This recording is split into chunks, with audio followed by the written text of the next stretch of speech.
Now here's the situation where we've got a great deal of spill on the person. They're right up against the screen. It's a Reflect Media screen, and the blonde hair has taken on a great deal of the punishment here. So we turn on key light, and we'll see that we'll zoom in here on her a little bit, and we can see that we've got a lot of blue in here. It's also, the original was shot in PAL, so it's interlaced. So we've got that issue going on.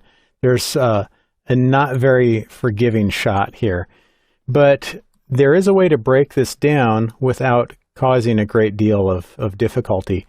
Now, if we were to just try to do spill suppression and do something globally, that might help the hair around in here, but it's also going to start changing everything else to different colors. Her hand will start turning orange, her scarf will start turning a brick red, her pants will turn green, and we'll have a great deal of problems here.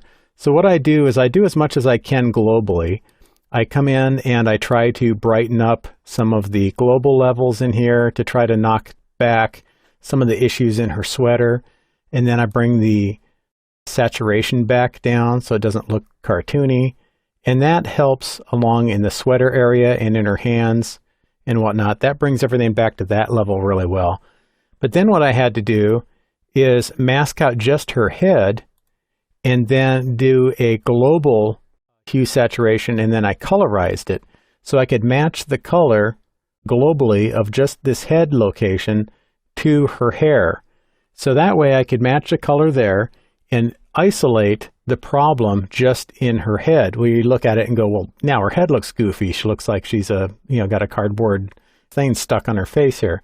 Well, we get around that by adding one more layer of the original, and we can key light that just so that it's choking that whole area in there. So if we look at it without these turned on, so we're bringing color back in on the innermost parts of her head and neck.